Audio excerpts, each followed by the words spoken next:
Brothers and sisters, we are blessed with another day. We are blessed with another opportunity to recognize and show gratitude for the countless favors and blessings that is our life and everything in it. We are called to revelation. It's a natural inclination that we have, and we have been blessed to recognize the finality of revelation in the example of our beloved Muhammad, peace and blessings be upon him. The greatest blessing that we all have is guidance. As we see in a world where many people are functioning like smart animals, that having a sense of moral clarity, seeing things through a lens that explains right versus wrong in a very obvious way for the one who has revelation is the biggest blessing. And that blessing, we have to bring it to the world. We can't just keep it to ourselves. One of the worst things about blessings is being greedy with them, holding it to yourself and not sharing it with the world. We live in a country that modeled this Pledge of Allegiance, where we were taught as kids to say the Pledge of Allegiance, one nation under God, indivisible, with liberty and justice for all. And that's a very beautiful statement. We would agree with that statement. The problem is that statement has never really been true for the most part. When you look at indivisible, there's a lot of division. I think the country is built on division, keeping people in two camps and hating each other, and then flip-flopping every few years who's ruling the country, and then what really changes? Not much, except for the amount of money that corporations have collected in their accounts.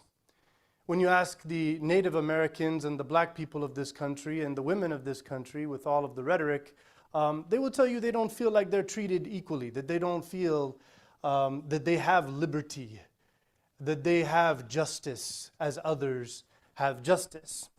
So for us, the notion of justice is not just a nice Islamic concept. It's actually the core foundation of creation functioning according to the Creator's plan. وَتَمَّتْ كَلِمَةُ رَبِّكَ صِدْقًا وَعَدَلًا.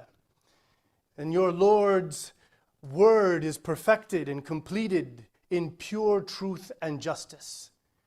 The truth is what we know about things by actual fact, not by hearsay or interpretation or opinion. And justice is that the affairs of reality are balanced and operating in the ideal format. So the Holy Quran, in a very strong way, إِنَّ اللَّهَ لَا يَظْلِمُ مِثْقَالَ ذَرَّةٍ. God has not and would not cause harm unjustly to anything or anyone that exists. And so the Prophet, peace and blessings be upon him, told his companions that God has declared, إِنِّي حَرَّمْتُ الظُّلْمَ عَلَى نَفْسِي. I have prohibited myself to wrongdo anyone, to treat anyone in a way other than they are justly treated. فَلَا تَظَالِمُوا. So you must not be unjust towards each other. Never oppress each other. So the first element of justice, when we live in a world of kind of comparing ideologies in a Wikipedia format and the kind of my group and your group thinking, people lose the plot.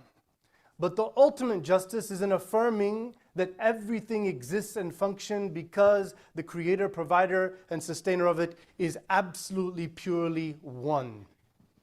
The oneness of God, pure monotheism. That's the beginning of justice, because the ultimate injustice to reality as it is to associate others with God that have no right.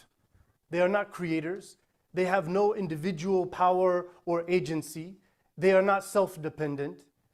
Those are all qualities due to Him. So when you worship other than Him, or you claim something other than Him is divine, you have done the ultimate injustice. إِنَّ الشِّرْكَ لَظُلْمٌ عَظِيمٌ. Idolatry and associations with God from a false nature is of the greatest oppression and injustice. And so we are called to uphold the rights of God that we know through revelation, which calls us to uphold the rights of humanity. وَالسَّمَاءَ رَفَعَهَا وَوَضَعَ الْمِيزَانَ. He caused there to be a natural balance of affairs in creation. أَلَّا تَطْغَوْا فِي الْمِيزَانِ. Never go to extremes. Never do wrong and be an aggressor, never commit injustices. So the first justice when it comes to creation is to be just with yourself. And the first step to being just with ourselves is humility. To recognize the huge gap that we all have in knowledge and ability. And to always see the need for improvement. To always be looking for the opportunity to grow and development. And so that justice starts with a very difficult thing, because of course everybody wants to believe that they're humble. But self-accountability is to dig deep and think, why am I doing what am I doing? Why am I saying this? Was that the best thing? Was that the right thing? Is my intention a genuine intention, sincerely, for the sake of Allah? Or is my intention for selfish desires or tribal desires or seeking to be accepted by certain people and situations? So that being just with ourselves starts with that self-accountability. But also being just with ourselves is not allowing other people to control us for political expedience or comfort. So don't be a people pleaser. A lot of people feel the pressure to please people around them because they're pressuring them. And they feel like even though they know something is true, they will try to work it out in a way that somehow, in certain cases, there is no way to both to be right. Similarly, don't be scared to say no to someone. A lot of people feel like, excelling at something means you always say, yeah, okay, I'll do it. And then it becomes haphazard and lazy and things don't get done, things aren't fulfilled. Be willing, be just with yourself. Say, you know what, I can't do that. I'm not able to help you on that one. That's being just with yourself. Being just with your family. Recognizing that that divine gift of mom and dad and brother and sister and aunt and uncle is huge. It is a very profound gift. And there's a special connection, silah, silatul rahim, that womb brought these people together. So you feel a sense of strong bonding and connection, no matter what happens, no matter what travesty, unless one of those people is actively oppressing you. In that case, you owe them nothing. You get away from the circumstances and try to have them stopped if they are not willing to stop their oppression on their own. Because that's the beginning of the whole point here. But when people do wrong and they're trying to reconcile, with family we have to. We are obligated to. Recognize the great beauty and blessing in mom and dad. At the same time as mom and dad, don't allow this position of divine blessing make you choosing to use hierarchy to control and oppress your children. Don't be saying, no, Birr Walidain says you better listen to me and do everything I say until the end of time. No real scholar understands things that way. Of course, a child who's living under the roof and under the guardianship of their parents, yes, it works that way because that is guardianship. There is a system of rule here. But after that, it's a matter of advice and respectful understanding and seeking contentment in honorable, respectful, loving disagreement with parents. And that's normal and that happens.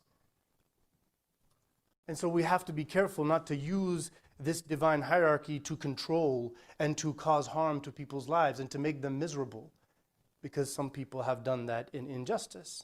Be just with your community. Don't be shy to call your people to account. Don't be shy to mention the faults of your tribe. The word tribe here is not meaning like nationalism or ethnicity in a specific way. But what it's talking about is people who are close to you, people who are in your immediate family and friendly circle, the people who you run with. Be comfortable to say, you shouldn't have said that. That bothers me. That's justice. Ad-din nasiha li'ammat al-muslimin. The Prophet ﷺ said, the whole religion is about a sincere goodwill towards others and giving advice to your fellow believers. Tawasaw bil-haqq, tawasaw bil-sabr. Bring truth, bring patience and perseverance to the forefront as a collective support system, and beware of what the Prophet prohibited us, al-qeel wal-qal, rumors. So-and-so said, oh, that's what it was, so-and-so this, so-and-so that, that's what. Be careful about that. Be very careful about backbiting. Again, backbiting is something true someone said or did. Then you said it behind their back, and now other people are having a negative view of that person. Slander is worse than that. That's where you make up a lie, right? But backbiting is saying something that brings a negative connotation, because what happens with backbiting is, once somebody's heard that, subconsciously they can't help it. When they interact with that person after that, they can't help to interpret what they're saying and doing through that backbiting. Now you've given a negative reality. And if we all have our negative things, if everybody did that about you behind your back, then people would have a hard time with you as well. So we want to limit people's ability to, I wouldn't say judge, but perceive and engage with others based upon their actual personal engagements. And that is being just with your community. Be just with the wider society. Inna Allaha ya'muru bil adl. The scholars said that this verse is the fundamental core teaching of Islamic law, that justice has to be preserved. People must be treated fair and reasonable. People must feel like I'm not being suppressed, I'm not being treated as lesser than. Rahmatan lil alameen. The whole message of Islam is an act of benevolence, compassion, kindness to everyone and everything on earth. Now, as we're here continuing to see this genocide that is supported with our tax money here in this evil regime of a government that we live under here, we see that they're saying, okay, well, we had to establish this land for Jewish people to live safely in the world because they weren't safe before that. And so that's why we have to do this.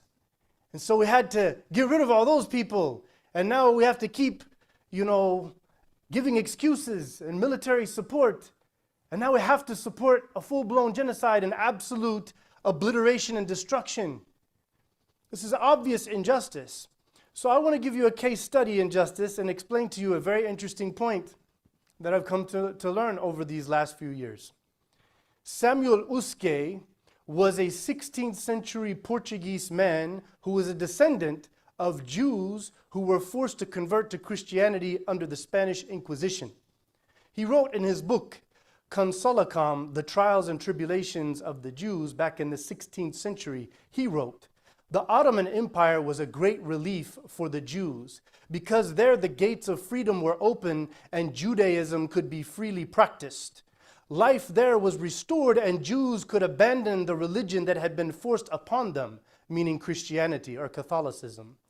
So then Jewish historian, another woman, 100 years later, Mariana Birnbaum, she comments on that statement in her own book called The Long Journey. She says, Uske's claim expresses the consensus of the Jews who chose the Ottoman Empire as their new home, where Jews were accorded a special status as people of the book.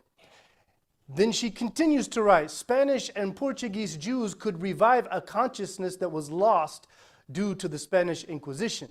The 16th century Ottoman Empire was one of the most advanced and best administered states in the world, with modern meritocracy and tolerance at its core. And thus Jews were able to thrive in the merchant class under the Ottoman Empire. Before these British people after World War I took over Palestine, it was the Ottoman Empire. And for hundreds of years, Jews were living there in peace, as they write in their own history books. So acclaimed writer for Vox, she is a Jewish woman today, Sigal Samuel, she writes, for centuries, Mizrahi Jews had enjoyed high status in their countries of origin in the Arab world, which ranged from Iraq to Egypt to Morocco. But when they landed in Israel, they found that the new state was ruled by European Jews called Ashkenazis, who overwhelmingly viewed them as primitive and culturally backward. She writes that the emergence of the post-World War's pan-Arab nationalism as a response to European colonialism led many Mihrazi Jews to identify with the cause of pan-Arab nationalism, saying we are Arabs before we were Jews. After the Holocaust, she continues to write, this is her writing, the Jewish woman who works for Vox as a reporter.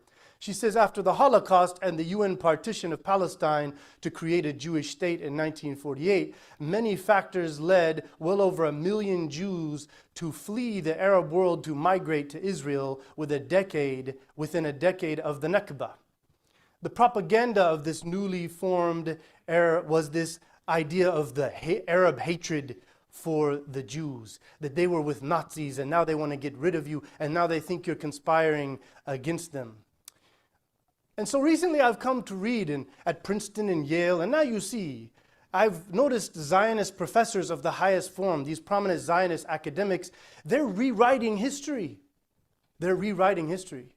You'll see them writing about, they dismiss the broad historical referencing of Jews writing hundreds of years ago about how well they were treated, saying they're only saying that in contrast to the brutal Christian policies in Europe that they faced. But still, they were subjected to X, Y, and Z, and they were dhimmis, and they used terms knowing the Western mind. And they recharacterized certain Islamic teachings to make the Western person see that, oh no, yeah, Arabs would have never been good to them. Completely rewriting. And when they do this, they even say it's only in the 20th century that modernist Islamist writers to discredit Zionism have somehow put together a collage of all of these historic works to make it look like, when it really wasn't so, that Jews were treated so well in the Islamic State for centuries. And this is how their propaganda works. You know, every accusation is because that's what they're doing.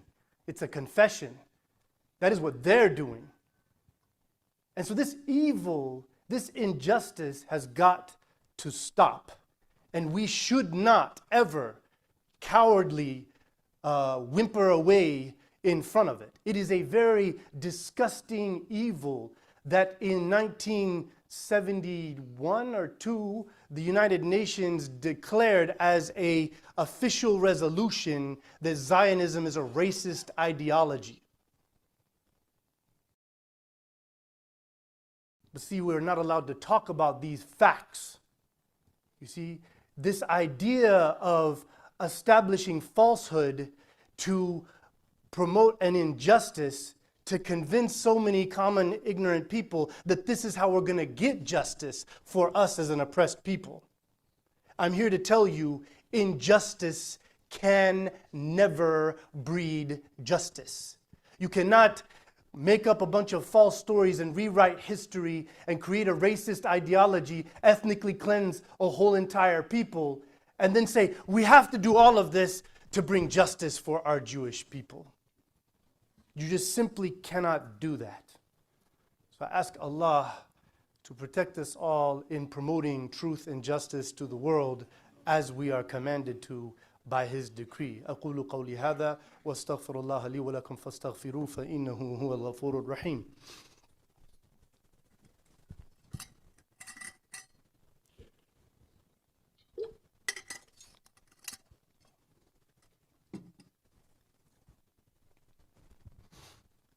بسم الله والحمد لله والصلاة والسلام على رسول الله وعلى آله وصحبه أجمعين.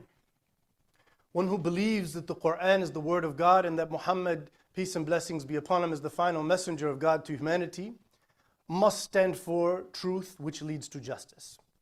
If you don't stand for truth, justice can't be, because falsehood will reign, propaganda. We're seeing it. It's causing the mass murder of people. That's how this country was built. A bunch of lies about savage natives. Same story. They're just taking the playbook, same colonial playbook. Oh, these savages over here, we have to give them civilization.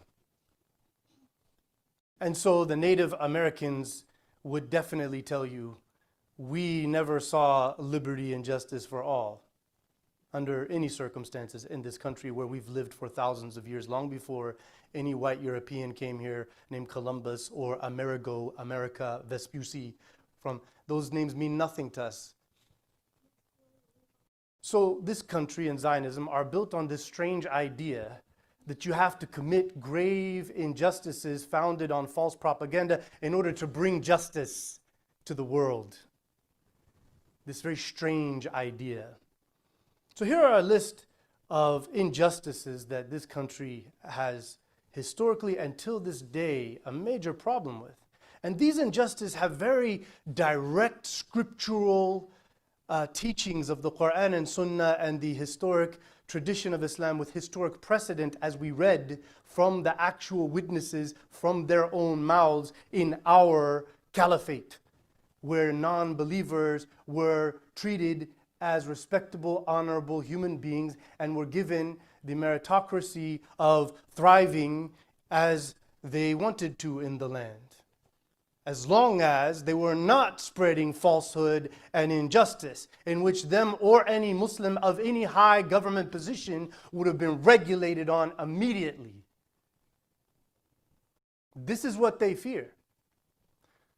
So the genocide and continued abuses of Native Americans, like continually, they dig up their graves, they put oil pipelines through, it leaks, it ruins their water systems. It's still going on today. The historic institutional oppression of Black Americans. Till today, Black Americans are oppressed in various ways institutionally. Some are remnants from historic oppression, some are actual visible facts that you can prove that because these people are Black, they are treated differently than these people who are white. The objectification and sexualization of women in this country is a filthy abuse to the value of womanhood.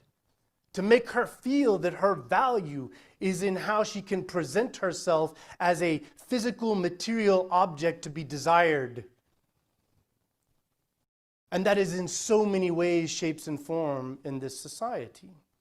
The government corruptions in our system here are very directly solved through Islamic teachings.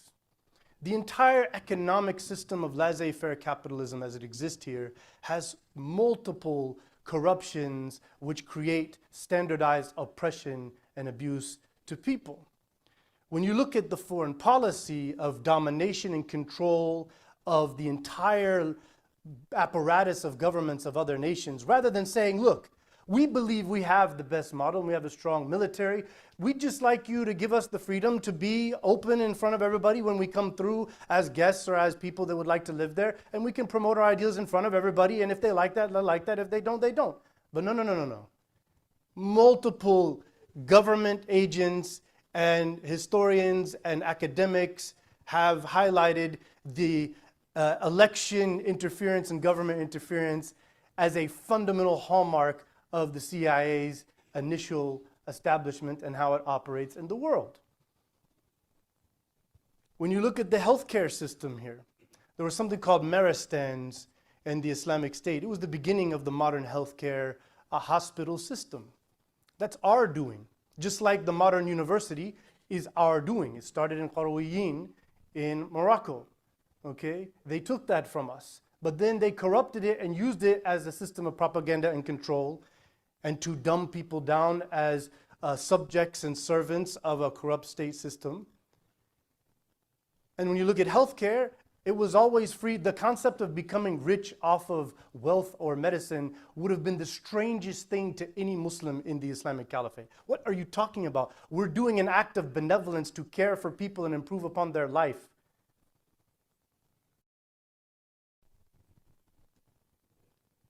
So we have a lot to offer this country. We have a lot to offer. But what we have to offer will never mean anything if we are not a committed group of unified believers who are well educated on who we are as Muslims and what our scriptural values are, and where we live and what's going on and how things operate where we live, and how we can start to build synergy towards solving these problems. Not because Democrat or Republican, but because we know that these are best. And people start to realize it and demand it because they become educated. And so this massive entertainment system, this massive system of creating very strong opposing, whether it be racism or whether it be this nonsense about people frothing at the mouth at a football game because the people who came from another city, their team is here. You guys are this. It's a game with people throwing a ball around. You don't even know any of those people. Why are you angry and hateful? Because they want to create a divided mentality in the society where people are raised to be against each other in such very simplistic, superficial ways. Whether it be class or foreign or immigrant or Democrat or Republican or this or that. Islam calls to a very different model. O mankind, I created you all of male and female and made you into all this diverse group of tribes and nations for the purpose of you coming together and getting to know each other, learning from each other. And not being arrogant, but knowing that the best among you in the sight of God are the most pious, and He is the one, alimun khabirun bidalik. He's the one who knows and can say who is judged as righteous or not. So don't claim it for yourself. فَلَا تُزَكُّوا أَنفُسَكُمْ هُوَ أَعْلَمُ بِمَنِ اتَّقَى. Don't claim greatness or specialness or special status or the or priority for yourself. God will make that judgment. That's His business. We have a beautiful, divine legacy, but we must learn it and understand how to communicate it and live it and promote it in society. Ya Allah, we ask you to give us a sense of strength and motivation and inspiration in our hearts and minds. We ask you to move us towards reviving and revitalizing the world through the prophetic legacy of Muhammad ibn Abdullah sallallahu alaihi wasallam. Ya Allah, we ask you to make us truth tellers, people who are principled with a very strong hold of truth and standing for justice and standing against lies and corruption and tyranny. Ya Allah, we ask your forgiveness. We ask you to heal us and cure us from the ways of the satanic influences all around us in this world. Ya Allah, make us a spiritual people, not a material people. Make our goal meeting you and planning and preparing and being ready for death when it comes to us. Make death something that we are ready for. Make us people who are worthy of the eternity of bliss that you have prepared for the pious. Ya Allah, we ask you to be merciful and kind to us. We ask you to be with us and not against us. We ask you to give patience and fortitude and strength to all of us who are suffering in this world, whether it be our brothers and sisters in Sudan and Gaza, and where they've seen strife and physical loss, or whether it be our brothers and sisters who are living wealthy and proud of their self-sufficiency, which is a big lie that they've bought into of the capitalist system, and thus they pose no value or benefit to the world because of such a very serious trial. Ya Allah, we ask your forgiveness. We ask you to be with us. We ask you to make us worthy of the intercession of your beloved Prophet. We ask you to make us the changers of the world.